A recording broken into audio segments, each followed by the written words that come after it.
Lo bendiga.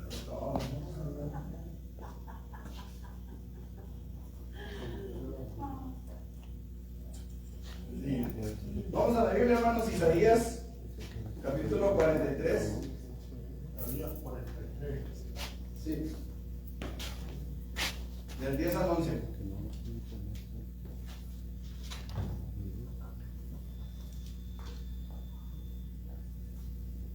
Isaías 43, del 10 al 11.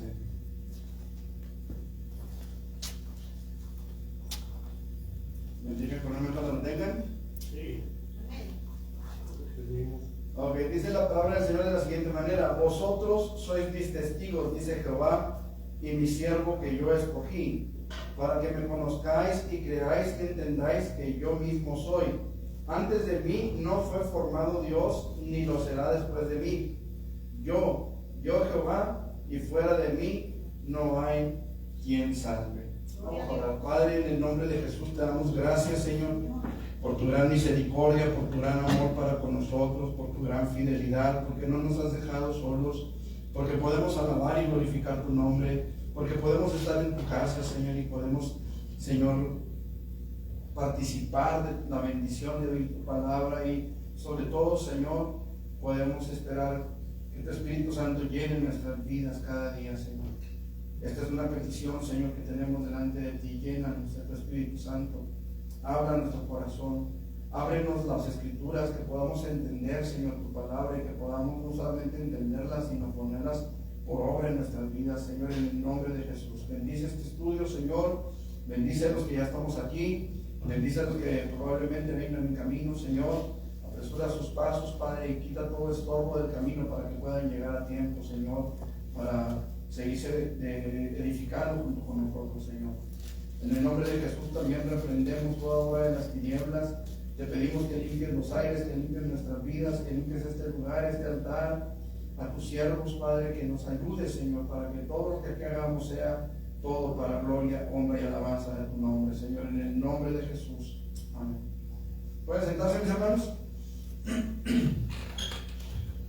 Gloria a Dios. La semana pasada terminamos de ver, hermanos, lo concerniente al tema de las Escrituras, la inspiración de las Escrituras, porque la Biblia decimos que es palabra de Dios, ¿sí? Que es la palabra de Dios para nuestras vidas.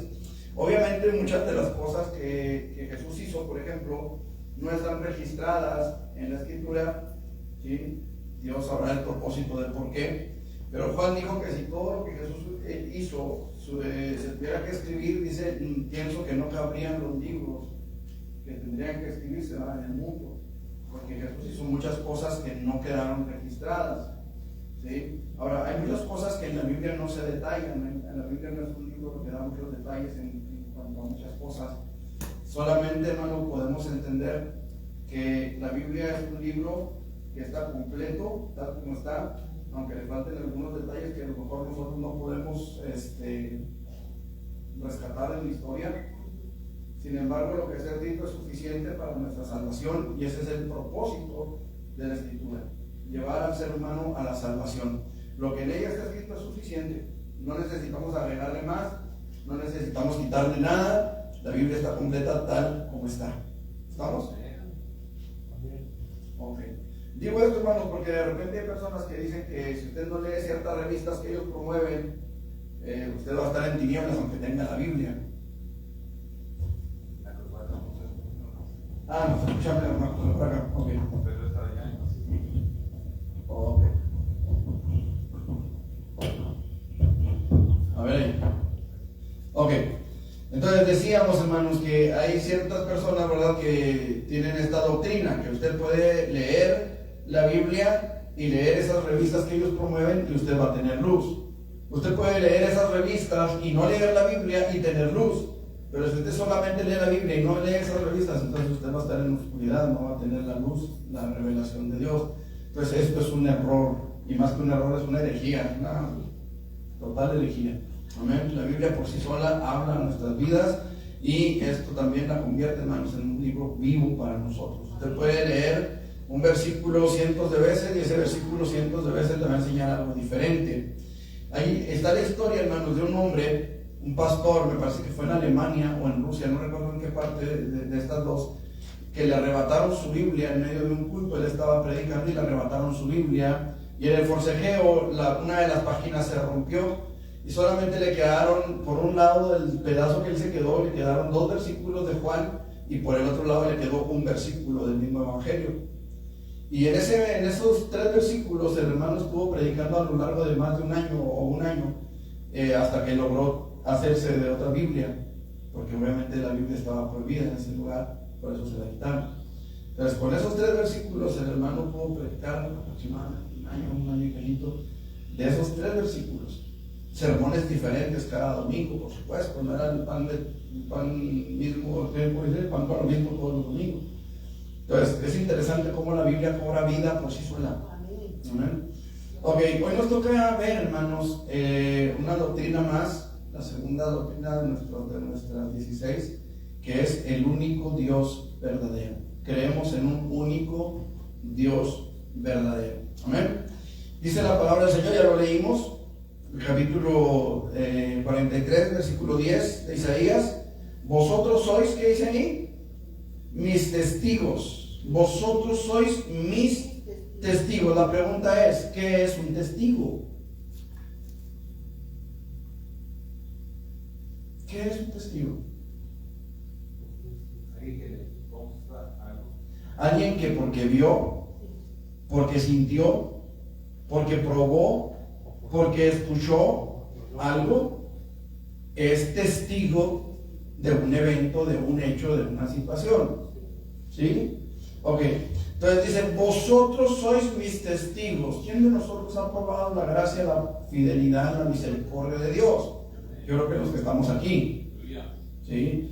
Ok, creemos que hay un solo Dios verdadero que se ha revelado como creador y sustentador de todas las cosas, y que existe por sí mismo eternamente y para siempre, desde la eternidad pasada hasta la eternidad futura. Dios es Dios. Dice el versículo, vosotros sois mis testigos, dice Jehová, y mi siervo que yo escogí. Fíjese cómo habla en plural y luego en singular. Vosotros sois mis testigos y mi siervo. ¿Por qué? El Hijo de Dios. No, fíjense cómo dice, vosotros sois mis testigos, y mi siervo que yo escogí. Está hablando en plural, hermanos. Vosotros sois mis testigos y vosotros sois mi siervo que yo escogí. Pues está hablando del pueblo de Israel. Está hablando del pueblo de Israel, literalmente, ¿sí? Pero en este tiempo Está hablando de la iglesia, ¿no? está hablando del nuevo cuerpo, del nuevo hombre, está hablando de la iglesia. Somos un cuerpo en Cristo, somos un siervo para Él. ¿Me explico? Somos los testigos que tenemos que salir a dar las buenas nuevas, a anunciar las buenas nuevas. Pues vosotros sois mis testigos y mi siervo que yo escogí. Está hablando de la iglesia, la señora escogida, dice Juan. ¿Sí? Ok. Dice, y mi siervo que yo escogí. Dice, vosotros pues sois mis testigos, dice Jehová, que yo soy Dios.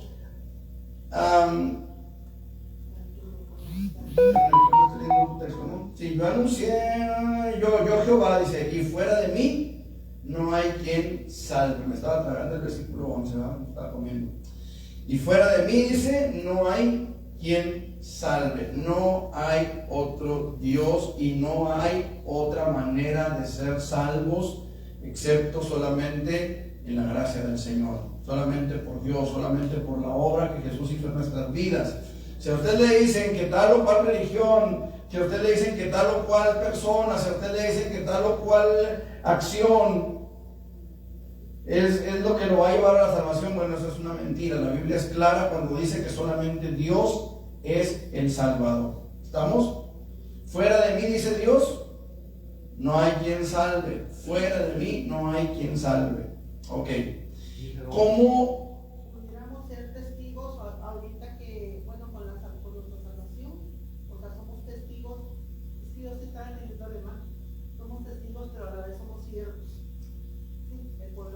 Sí, o sea, no podemos ser testigos sin dejar de ser siervos, o sea, somos las dos cosas. No podemos ser siervos si no testificamos, porque a eso fuimos llamados. Dice dos veces yo se calma, y luego otra vez yo. Ujú. Ok, entonces, aquí la cosa es, fuera de mí no hay quien salve. O sea, no de mí de Martín Santana, eso es lo que dice el texto, ¿verdad? Fuera de Dios no hay quien salve. Entonces, ¿por qué creemos que Jesús es nuestro Salvador? Porque nos ha salvado. Así me tan sencillo, ¿verdad? Ok, pero ¿por qué creemos que Él nos ha salvado? ¿Por qué decimos que Jesús es nuestro Salvador? Si la Biblia dice, hablando Dios, que fuera de Él no hay quien salve. Sí, pero pues Jesucristo también es Dios.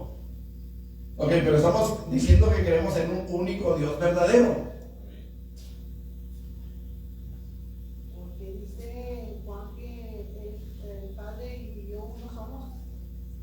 Porque hay una distinción de personas en la unidad de Dios. Es decir, Dios es una unidad esencial. ¿Sí? Y en esa unidad esencial encontramos al Padre, encontramos al Hijo y encontramos al Espíritu Santo. El Padre es Dios, ¿sí? Pero el Padre no es el Espíritu Santo y el Padre tampoco es el Hijo.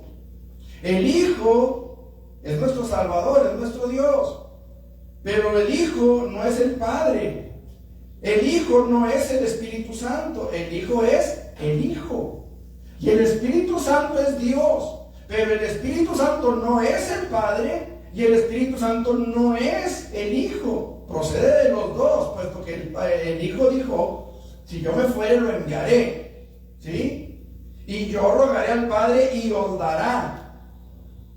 Entonces el Espíritu Santo procede de los dos, viene de los dos, pero no es ellos dos. Es que sí, cada quien tiene sus funciones. Exactamente. Dios, por ejemplo, el Espíritu Santo es el que nos convence de todo pecado, es el De justicia y de juicio, juicio. el que nos lleva a toda verdad y a toda justicia, el que nos reveló al Padre, el que nos reveló al Hijo, y el del Señor Jesús pues vino a hacer lo suyo, a salvar lo que se había perdido. Él es el camino, la verdad y la vida. Ok. Hay una enseñanza bien profunda en lo que Leti está diciendo. Yo espero podamos dedicarle el tiempo a cada uno de los temas que vamos a ver. Pero por ejemplo, vamos a ver que en la creación participan los tres. En la salvación participan los tres. ¿Sí? Y en la santificación participan los tres. Y vamos a ver de qué manera. ¿Sí? Esperamos poder desarrollar bien estos temas de modo que quede entendido, que quede claro. ¿Sí? Ok. La existencia de Dios, hermanos, se presenta como un hecho evidente en la Biblia. Ninguno de los 40 escritores que escribieron la Biblia a lo largo de cerca de 1500 años, ninguno de ellos trata de probar la existencia de Dios. Ellos dan por sentado que Dios existe. ¿Sí me explico? Usted podrá ver en la Biblia muchos milagros, va a ver a Dios hablando, por ejemplo, ahorita, vosotros sois mis testigos, etcétera, etcétera. Ese vosotros sois mis testigos pareciera como que Dios quiere demostrar su existencia, y no es así. Lo que está haciendo aquí Isaías es reflejar un mensaje o publicar un mensaje que Dios le está dando para el pueblo que cree en Él. Ustedes son mis testigos, ¿sí? Ustedes han probado, ustedes saben, ustedes entienden que yo existo, que yo soy Dios. Pero Él no está tratando de probarlo, Él está aluciendo a lo que la gente de su pueblo ya conoce, ya sabe, da por sentado que Dios existe. Los escritores sagrados nunca se refirieron a Dios para probar que Él existe. Simple y sencillamente lo que hicieron fue exaltar sus obras, nada más. No trataron de probar que Él existe, simplemente exaltaron la obra que Él había hecho. Por ejemplo, el Salmo 19, los cielos cuentan la gloria de Dios y el firmamento anuncia la obra de sus manos. El salmista no está tratando de probar que Dios existe. El salmista lo que está haciendo es exaltar la gloria y el poder de Dios. ¿Sí me explico? No está tratando no, miren, es que los cielos nos dicen que hay un Dios. No, él está exaltando la obra de Dios. ¿Sí me explico? A lo mejor nosotros sí pudiéramos en algún momento tratar de probar la existencia de Dios. Por ejemplo, si tomamos ese teclado como base, o si tomamos, por ejemplo, este púlpito como base, podemos decir que hubo alguien que se le ocurrió la idea de cortar la madera, de clavar la madera, de pintar la madera y hacer el púlpito. O sea, yo no puedo pensar que ese púlpito, de repente hubo un mover de átomos y de moléculas y de células y una gran explosión, y cuando el humo de la explosión se disipó ya estaba el púlpito ahí. O sea, eso es es una tontera. Es como pensar si aventamos un chorro de madera al cielo, la tierra no se va a formar. Imagínate qué probabilidades existen de eso. Cero. Cero. O el acerrín, hermanos. Yo el acerrín. O el acerrín. O sea, estamos hablando aquí, hermanos, de que no se trata de probar que Dios existe, simple y sencillamente vemos que Dios existe. Cuando yo hablo de ese púlpito, yo puedo decir, qué bonito quedó aquí, el acabado, el entorno, etcétera, etcétera. Eso no quiere decir que estoy probando que alguien lo hizo, estoy a lo mejor felicitando o exaltando la obra del carpintero que lo hizo. ¿Me explico? Igual este púlpito, qué bonito quedó pintado, qué padre quedó el escudo que le pusieron. O sea, estoy exaltando la obra que alguien hizo, no estoy poniendo en duda o no estoy tratando de probar que alguien lo hizo. ¿Sí me explico? Ok. Dice la palabra del Señor, en el principio creó Dios los cielos y la tierra. ¿Estoy probando que Dios existe? No, estoy exaltando la obra que Dios hizo. ¿Me explico? Ahora dice la palabra del Señor, ¿no has sabido, no has oído que el Dios eterno es Jehová, el cual creó los confines de la tierra? Se está exaltando la obra de Dios ahí. Se está reconociendo la obra de Él. No está tratando de probarlo. Ahora, cuando Dios comisionó a Moisés la gran tarea de libertar al pueblo de Israel de la esclavitud egipcia, Él no se identificó como el yo existo, sino como el yo soy. ¿Sí me explico? O sea, Él no quiso, no usó a Moisés para probarle al pueblo que Dios existía. O sea, no fue la forma en la que Dios se presentó con el pueblo, sino como el yo soy, el eterno. ¿Me explico? Como el que siempre ha sido, como el que existe desde el principio de las cosas, desde antes del principio de las cosas, y existirá hasta el final. El yo soy es un nombre que nos habla de la eternidad de Él. Desde la eternidad existe Él y no está tratando de probarlo. Vamos a ver qué dice Éxodo 3 del 13 al 14. Éxodo 3 del 13 al 14. Dijo Moisés a Dios, he aquí que llego yo a los hijos de Israel y les digo, el Dios de vuestros padres me ha enviado a vosotros. Y ellos me preguntaren, ¿cuál es su nombre? ¿Qué les responderé? Y respondió Dios a Moisés, yo soy el que soy. Y dijo, así dirás a los hijos de Israel, yo soy, me envió a vosotros. Ok, yo soy, no dice yo existo. O sea, aquí Dios o Moisés en este caso tendría que dar por sentado que Dios existía, ¿sí? El Dios de vuestros padres me envió a vosotros. O sea, él está dando por sentado que Dios existe. ¿Me explico? ¿Y cómo se llama? Se llama yo soy. Se llama yo soy. O sea, Él existe por sí mismo. Él existe desde antes de la fundación del mundo. Aquí, hermanos, Él es claro cuando dice yo soy. Este yo soy, hermanos, este yo soy nos da la pauta para declarar sin error alguno que Dios es desde la eternidad. ¿Por qué? ¿Qué lees? No dice yo fui, dice yo soy. Y ese yo soy es un presente continuo. Es un presente continuo. Yo soy en el tiempo en el que tú quieras verlo, yo soy. En el pasado, en el presente, en el futuro, yo soy. ¿Sí? Entonces, Dios es desde la eternidad, dice el Salmo 92, antes de que naciesen los montes y formases la tierra y el mundo desde el siglo y hasta el siglo, tú eres Dios. Él ya existía antes de cualquier cosa, ¿sí?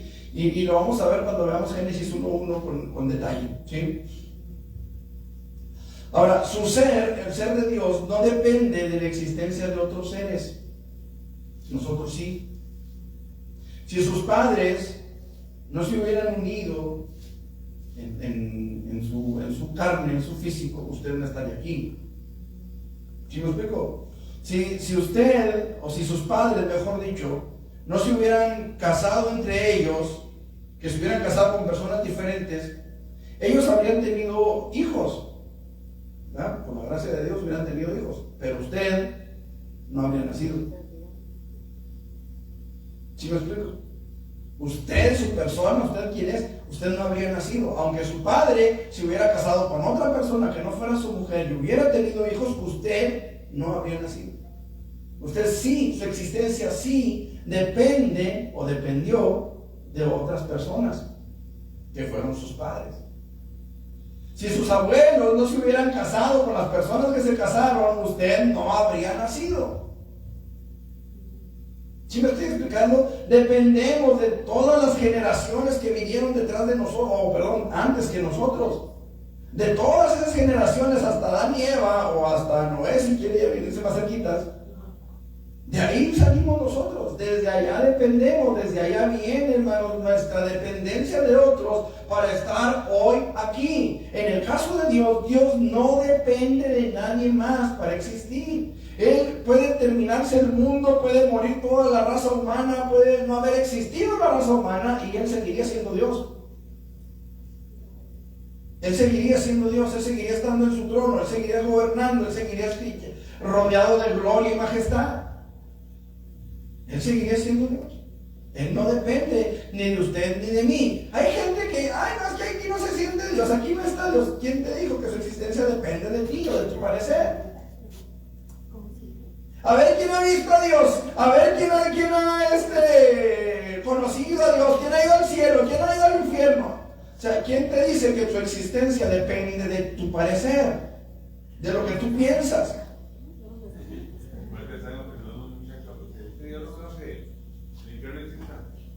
Para mí el infierno no existe. Dios, ¿qué pasa? ¿Ya lo arreglaste? Ya no existe. Ajá. ¿Por eso? ¿De cuál existe? Ajá. Es lo mismo, mire, si usted va y se para en las vías del tren y de repente el tren empieza con y usted dice, no, yo no creo en los trenes, ya la ese va a pasar el desarmador, ¿verdad? Y lo va a desarmar por completo. O sea, ¿por qué? Porque el tren no existe por su parecer, existe porque existe, alguien lo creó. Ahora, a Dios no lo creó nadie, pero Él existe de cualquier manera, creamos o no creamos en Él. No depende de nosotros, no depende de lo que yo crea o de lo que yo piense, Él es real. Tan simple y tan sencillo como dijo el salmista, ¿verdad? Los cielos cantan la gloria de Dios. ¿Quién los hizo? Pues Dios los hizo. Decíamos la semana pasada, o el miércoles, no recuerdo, hablábamos de los genes, de la gran cantidad de información que existe en un solo gen, en uno solo, una gran cantidad de información. Decíamos, si usted compra una computadora, o si usted compra un celular, que les dicen inteligentes, ¿verdad? Y aunque no sea muy inteligente el celular, usted no puede agarrar el teléfono y marcar un número de los que están ahí guardados en la memoria, ¿verdad? Si usted tiene los números de sus hijos ahí guardados en la memoria del teléfono, porque en la memoria de acá arriba ya no nos guardamos nada. Yo es más inteligente el teléfono que uno. Esos teléfonos que están en el teléfono guardados, alguien los tuvo que haber puesto ahí. Si usted no sabe cómo, alguien más se lo puso ahí. Pero tuvo que haber un ser inteligente que pusiera esa información en el aparato que usted compró. O que lo hiciera. O sea, alguien tuvo que, esta pantalla va a ser táctil. ¿Y eso qué es? Dijo el otro, ¿Qué es eso de pantalla táctil? Ah, pues que le vas a aplicar a la pantalla y aquí en la pantalla van a estar todas las funciones. Estaba viendo el anuncio de un aparato que se supone que pretenden sustituir los smartphones por ese aparato que va en la solapa, un cuadrito así chiquito. Y va en la solapa y en lugar de marcar el número aquí en el teléfono, ¿verdad? La idea es que usted pueda ir con la cara viendo hacia el frente y no hacia el teléfono. Y ya te vamos a andar agachados. Sí. Y ya va a usted ir hablando así, de por sí ya no juzgaron, no lo toco con las manos libres, nada, pues ahora con el civil. Y va usted ir viendo hacia el frente, ¿verdad? Y en caso de que tenga que revisar algo en el aparato, le pica el aparato, pone la mano y aquí en la mano se le va a reflejar. O sea, ya no voy viendo así para abajo, ya voy viendo aquí para arriba. Alguien tuvo que diseñar eso. Alguien tuvo que imaginar eso. Ese aparato, estos aparatos, esta cosa dependió de alguien para existir. Dios no. Dios es eterno. Desde la eternidad y hasta la eternidad, Dios existe. No depende de la existencia de otras personas, no depende de la forma de pensar de otras personas, no depende de las ideas o de las enseñanzas o de las doctrinas que hemos recibido a lo largo de los años. Él es Dios. A pesar de lo que nosotros podamos llegar a pensar, Él sigue siendo Dios. En su identificación, yo soy el que soy, de Éxodo 3:14, queda demostrada su absoluta independencia. Yo soy el que soy, no dependo de nadie, no dependo de nada. Puede el mundo, el universo, venirse abajo, colapsarse, Él seguirá siendo Dios. ¿Sí me explico? Ahora, esto de que puede el universo colapsarse y todo eso, mientras exista Dios, el universo no va a poder colapsar, porque Él sustenta todas las cosas. Amén. Entonces, mientras exista Dios, el universo va a seguir siendo. El universo, el mundo va a seguir mientras Dios siga siendo Dios. ¿Sí me explico? Mientras Él siga estando ahí, el mundo va a seguir hasta el punto en el que Dios diga hasta aquí. ¿Sí? Ahora, ¿quién creó a Dios? Es una pregunta que muy seguido se escucha, ¿no? De gente inconversa cuando les hablamos del evangelio. A ver, ¿ya Dios quién lo hizo? ¿Quién lo creó? ¿De dónde salió? Miren, Dios, hermanos, es el ser supremo y eterno que existe desde siempre y para siempre y no fue creado por nadie. ¿Por qué, hermanos? Miren, si Dios hubiera sido creado, entonces Dios sería creación y no creador. Dejaría de ser Dios. Por eso, hermanos, no podemos nosotros admitir la doctrina o el dogma de que María es la madre de Dios, porque entonces Dios tendría un principio. ¿Y quién hizo a María?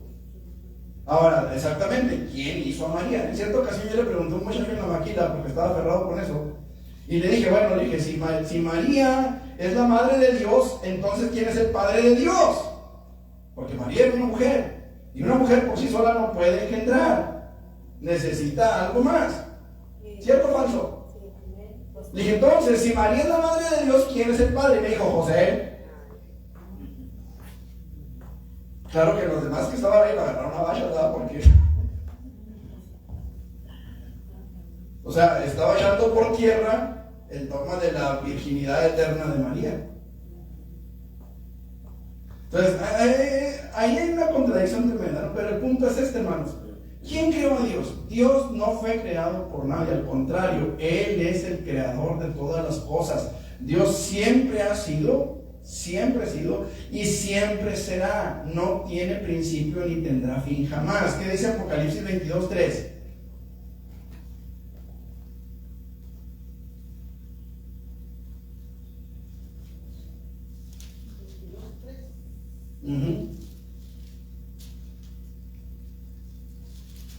Dice, y no habrá más maldición, y el trono de Dios y del Cordero estará en ella, y sus siervos le servirán.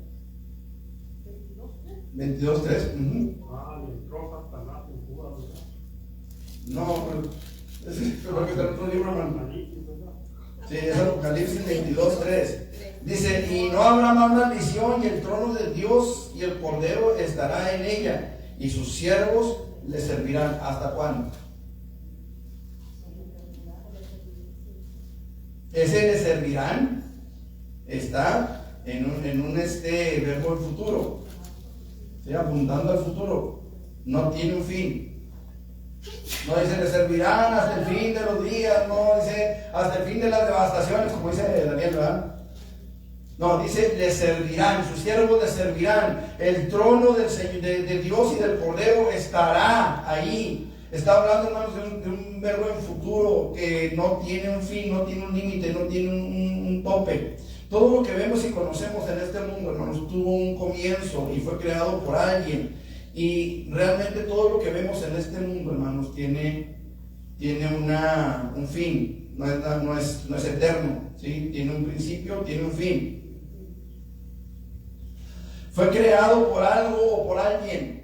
Todo lo que vemos aquí fue creado por algo o por alguien. Ahora, cuando hablamos de crear, y lo vamos a ver en Génesis 1:1, no estamos hablando, hermanos, de una creación absoluta, sino de una transformación de la materia. ¿Sí me explico? Por ejemplo, este púlpito es de madera, ¿sí? Pregunto, ¿este púlpito fue creado en base a algo, sí o no? ¿Qué era antes del púlpito? Un árbol. Alguien fue y cortó un árbol, bastante grande, por cierto.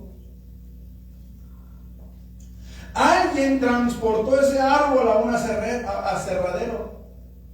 Alguien del aserradero transportó esa madera hacia una carpintería, hacia una tienda de madera, qué sé yo. Lo llevaron, lo trabajaron, lo pulieron, lo lijaron, lo clavaron, lo formaron a partir de cosas hechas, a través de algo ya hecho. Nosotros los seres humanos no somos creadores en el mismo sentido que Dios. Lo vamos a ver un poquito más a fondo, ¿sí? Nosotros procreamos, hacemos cosas a partir de. ¿Explico? Dios no. Dios es creador en el sentido total de la palabra. Él crea de la absoluta nada todo lo que podemos ver. El origen de todo lo que existe, incluyendo el tiempo y el espacio, es Dios. ¿Qué dice el Salmo 92? Lo leímos ahorita. Desde el siglo y hasta el siglo. Entonces, el tiempo está en Él, hermanos. Él no está sujeto al tiempo, nosotros sí. Salmo 92. Miren, cuando nosotros hablamos de la eternidad de Dios, tenemos que entender eso. Dios no está sujeto al tiempo, nosotros sí. La vida del hombre son 70 años y se nos van robustos 80, pero al fin es molestia y trabajo. Estamos sujetos a un principio y a un fin. Todo por servir se acaba, dice por ahí un dicho, ¿no es cierto? Ok, ¿a qué se refiere eso? A que tarde o temprano este púlpito, por muy bonito que está, va a dejar de servir. Llega el momento en el que ya no sirve. Ahora usted lo ve aquí parado, no tiene ningún golpe, no tiene ningún movimiento, no tiene, tarde o temprano deja de servir. ¿Cómo aquel? Y al rato aquel también va a dejar de servir ahí donde está. ¿Por qué? Porque todas las cosas son finitas.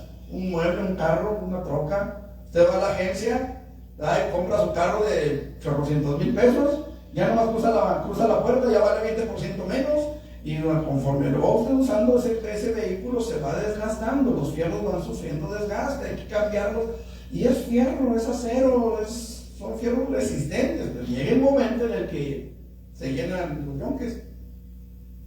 ¿Por qué? Porque ya no sirven.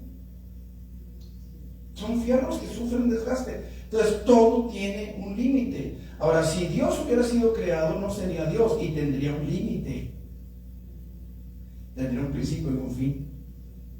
Pero Dios no es creado, entonces Él no tiene esa limitante del tiempo. Dios no tiene fecha de nacimiento y nunca jamás tendrá fecha de defunción. Trasciende las limitaciones temporales que afectan a todo lo creado. O sea, no es fácil entender esto, porque Siempre que intentamos analizar esto, lo analizamos con nuestra mente finita.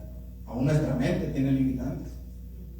De hecho, hace tiempo, no me acuerdo bien cómo estuvo, pero es que inclusive en la visión, no sé qué, no me acuerdo qué profeta, vio a una anciana de ella sentada en un trono. Daniel. ¿Por qué viejo?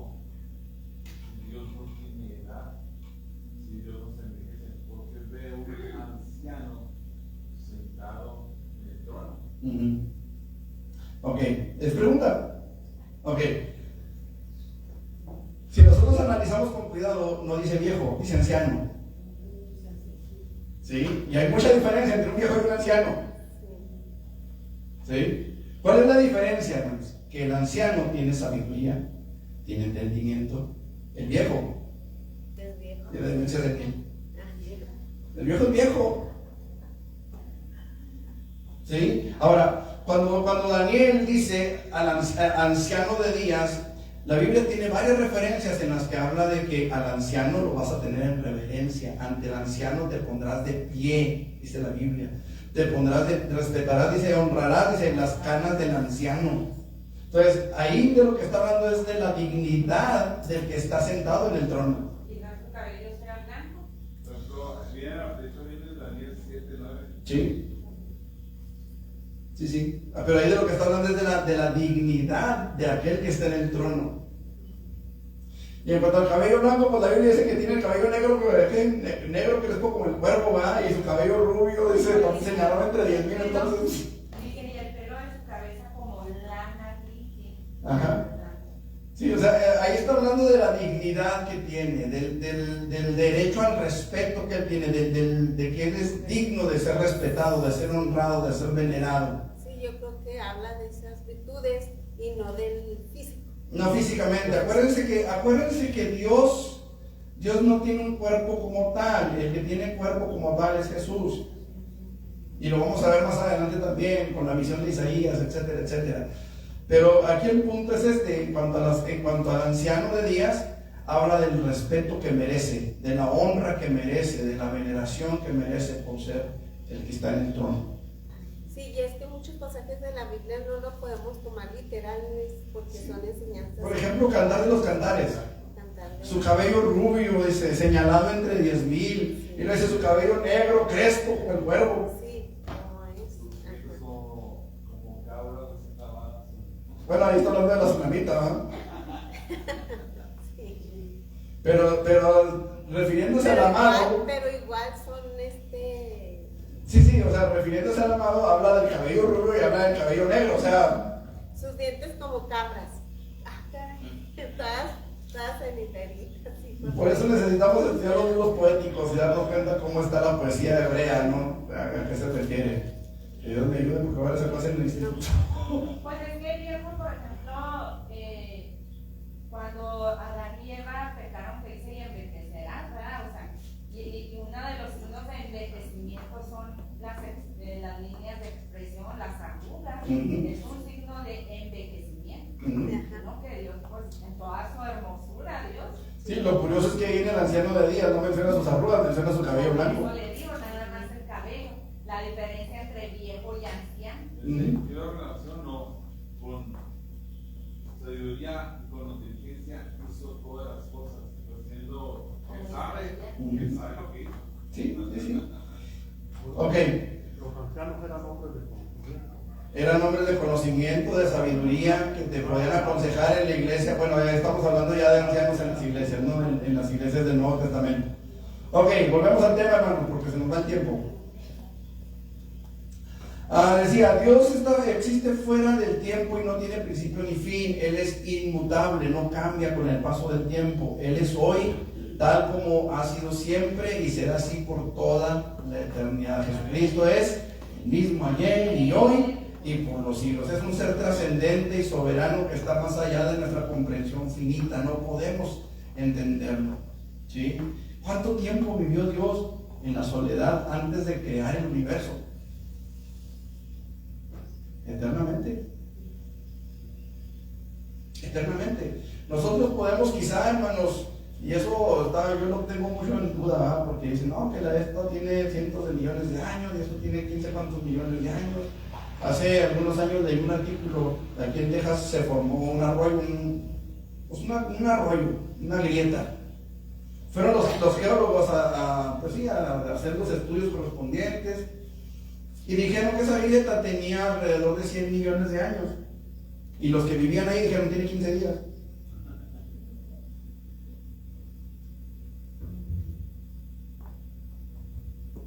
Entonces, quizá hay gente que dice, no, esto tiene 15 cuantos millones de años, etcétera, etcétera. Supongamos que tienen razón. Dios ya existía antes. Sí, pues es que Dios es a lo mejor de millones y millones y no sabemos qué tanto es su existencia. Pues Ahora, aquí la cosa es esta. ¿Cómo medimos el tiempo? Nosotros no podemos medir de esa forma. ¿Cómo medimos el tiempo? Nosotros medimos el tiempo según las vueltas que la Tierra le da al Sol.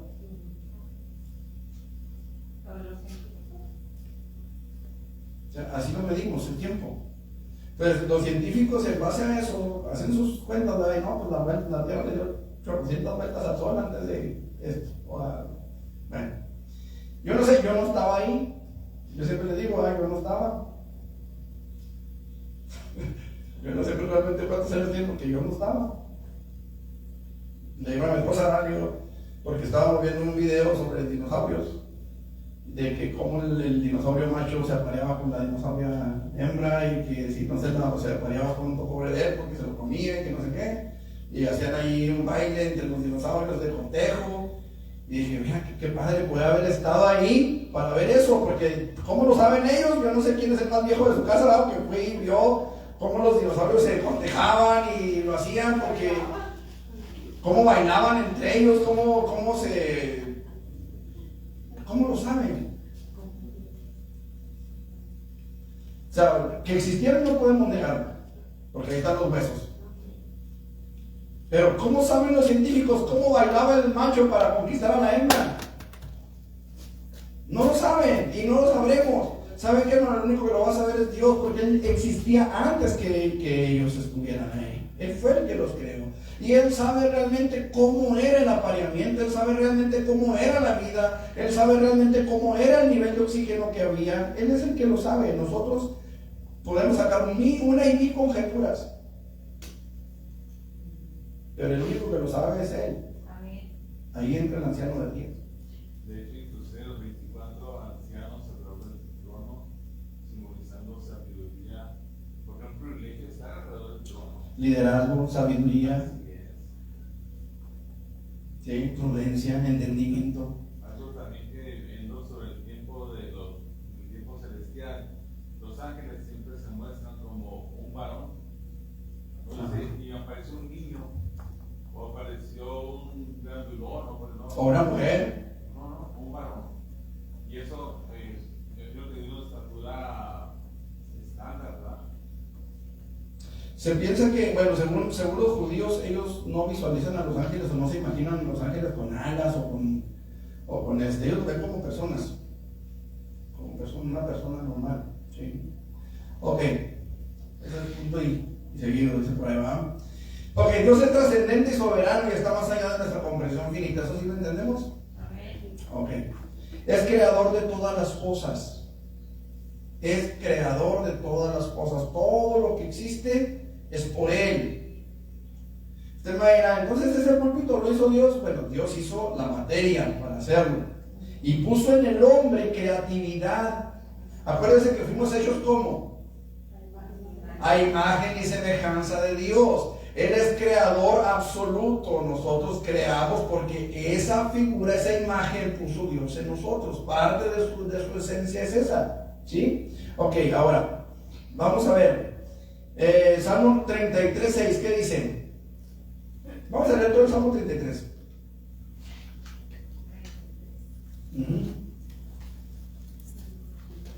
Alegraos, oh justos, en Jehová, en los íntegros es hermosa la alabanza. Aclamad a Jehová con arpa, cantadle con salterio y de acordio, cantadle cántico nuevo, hacedlo bien, tañendo con júbilo, porque recta es la palabra de Jehová, y toda su obra es hecha con fidelidad. Él ama justicia y juicio, de la misericordia de Jehová está llena la tierra. Por la palabra de Jehová fueron hechos los cielos, y todo el ejército de los cielos, Por el aliento de su boca. por el aliento de su boca. Él junta como montón las aguas del mar, Él pone en depósitos los abismos. Tema a Jehová toda la tierra, teman delante de Él todos los habitantes del mundo, porque Él dijo y fue hecho, Él mandó y existió. Jehová hace nulo el consejo de las naciones y frustra las maquinaciones de los pueblos. El consejo de Jehová permanecerá para siempre, los pensamientos de su corazón por todas las generaciones. Bienaventurada la nación cuyo Dios es Jehová, el pueblo que Él escogió como heredad para sí. Desde los cielos miró Jehová, vio a todos los hijos de los hombres, desde el lugar de su morada miró, sobre todos los moradores de la tierra. Él formó el corazón de todos ellos, atento está a todas sus obras. El rey no se salva por la multitud de su ejército, ni escapa el valiente por la mucha fuerza. Vano para salvarse es el caballo, la grandeza de su fuerza a nadie podrá librar. He aquí el ojo de Jehová sobre los que le temen, sobre los que esperan en su misericordia, para librar sus almas de la muerte y para darles vida en tiempo de hambre. Nuestra alma espera a Jehová, nuestra ayuda y nuestro escudo es Él. Por tanto, en Él se alegrará nuestro corazón, porque en su santo nombre hemos confiado. Sea tu misericordia, Jehová, sobre nosotros, según esperamos en ti. Por la palabra de Jehová fueron hechos los cielos, y todo el ejército de ellos por el aliento de su boca. Él es el creador de todas las cosas. Ahora, Génesis 1:1.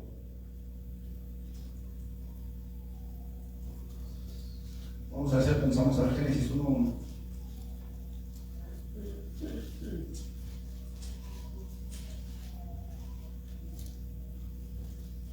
¿Lo tenemos? Bereshit bara Elohim Aleph Tav Hasabajim Ve Haaretz. En el principio creó Dios los cielos y la tierra. Ok, ¿por qué en hebreo? La palabra Bereshit significa principio, pero significa principio absoluto. Antes de cualquier nada, antes de cualquier todo, es el Bereshit, el principio total, donde no hay absolutamente nada. El total principio, o sea, el inicio de absolutamente todas las cosas. Ahí se refiere Bereshit, ¿sí? Dice Bereshit bara. ¿Qué es bara? Bara es crear. Pero el verbo bara, hermanos, implica en el hebreo una creación en donde se crea algo de la nada absoluta. Y por lo tanto solamente se le atribuye a Dios. Y solamente aquí. Alerta. El verbo bara, hermanos, en ninguna otra ocasión es posible usarlo. Porque en ninguna otra ocasión, con relación al ser humano y la tierra y el universo existente, se crea algo de la nada, excepto en el principio.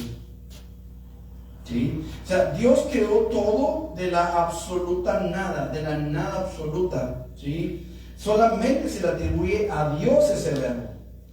Ese verbo no se le puede atribuir a nadie más, porque Dios es el único que crea todo de la nada. ¿Sí? Cuando se refiere a lo que Dios hace de la nada total. Por eso es que este verbo, bara, no se utiliza en Génesis, ¿qué es? 1:26. Entonces dijo Dios, hagamos al hombre. Ahí el verbo que se usa es nahasé.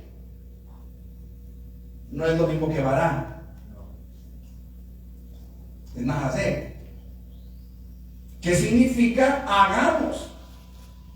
¿Sí? Ahí, ¿por qué no se usa hagamos? ¿Por qué no se usa bara en la creación del hombre? Ya lo explicamos ahorita. Sí, porque bara es el principio de todo. Es de la nada absoluta. No hay materia, no hay partículas, no hay nada. Absolutamente nada. El hombre ya lo sacó de la Y en el hombre ¿Qué dijo Dios? Hagamos al hombre en nuestra imagen y semejanza. ¿Y cómo lo hizo? ¿Habló Dios y el hombre fue creado? No. Entonces, ¿cómo lo hizo? Tomado del polvo. Tomó del polvo de la tierra, de algo que ya existía, y de ahí formó al hombre. Por eso es que no se utiliza el verbo vará en la creación del hombre. El verbo vará se utiliza solamente en el principio, cuando todo es creado de la nada absoluta. ¿Sí? Ahora dice, déjame ver, el verbo vará es un verbo que en el hebreo solo se utiliza, bueno, ya lo expliqué, cuando Dios crea el hombre de la tierra se utiliza nahasé. El nombre Elohim, hace alusión a diferentes personas, ¿sí? Bereshit bara Elohim. Elohim hace alusión a diferentes personas, ya que es un verbo, es una palabra que está en plural. Está en plural, ¿sí? Igual que cuando Moisés dice Shema Israel. Cuando dice escucha Israel, oye Israel, Jehová Elohim, dice Jehová nuestros dioses, Jehová uno es. Esa es la misma palabra, es Elohim. Cuando dice Jehová tus dioses, Jehová uno es. ¿Está interesante eso, ¿verdad? Ok. El nombre Elohim hace alusión a diferentes personas. En realidad no nos da una cantidad exacta de personas, solamente nos lo menciona que son varias, es una palabra en plural. Entendemos que se refiere a las tres personas que conforman la Trinidad divina: el Padre, el Hijo y el Espíritu Santo. Puesto que ningún otro ser tiene los atributos que caracterizan a Dios, no podemos meter ahí a Miguel, no podemos meter ahí a Gabriel, no podemos meter ahí a Satanás, no podemos meternos a nosotros mismos cuando habla de Elohim, porque aunque habla de una pluralidad de personas, ninguna otra persona tiene las características, los atributos que tiene la Trinidad. ¿Sí me expliqué? Omnisciencia, omnipresencia, omnipotencia, los atributos que Dios tiene, solamente Dios los tiene. Entonces, solamente la Trinidad los tiene. Por eso, aunque habla de diferentes, de un Dios en varias personas, no podemos más que entender que son tres, los tres que comparten las mismas características, la misma esencia, ¿sí? Entonces, luego tenemos un dato interesante ahí mismo en Génesis, Aleph Tav. ¿Qué es eso de Aleph Tav?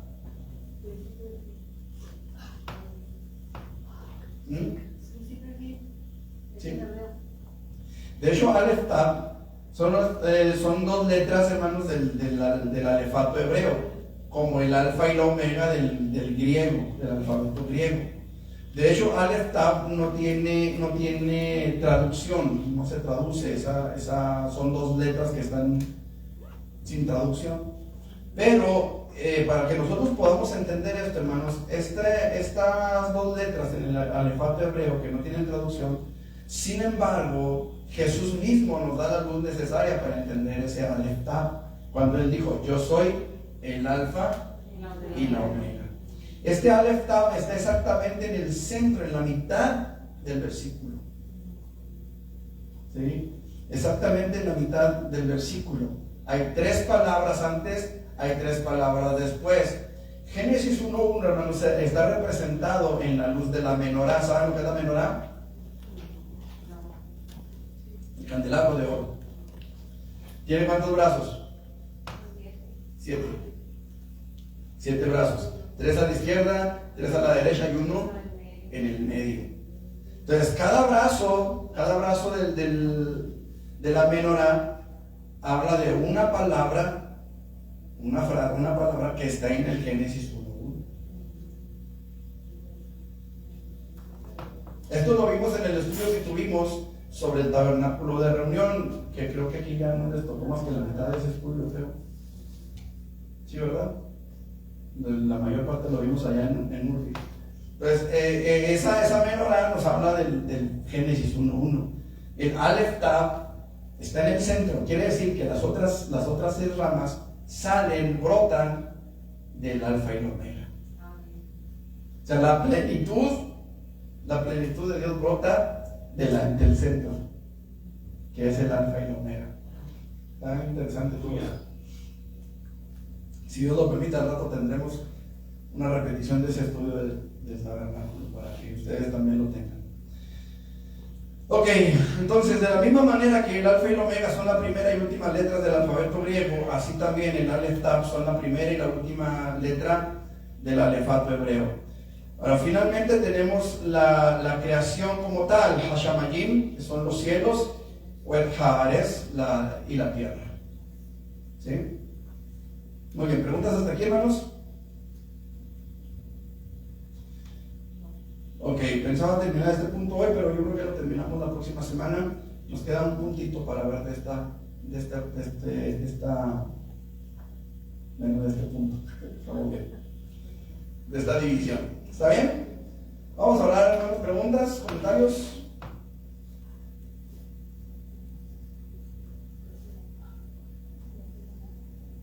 ¿No? ¿O me entendieron todos? Se quedaron todos de aceite. Bueno, vamos a prepararnos, hermanos, para nuestro estudio. Si me pueden, por favor, ahí los hermanos que están en internet, nos volvemos a conectar ahorita. Si me pueden, por favor, cortar ahí la transmisión, muchachos. Se los agradezco mucho. ¿Escucharon? Vuelvo a repetir. Lo vuelvo a repetir, lo repetimos otra vez.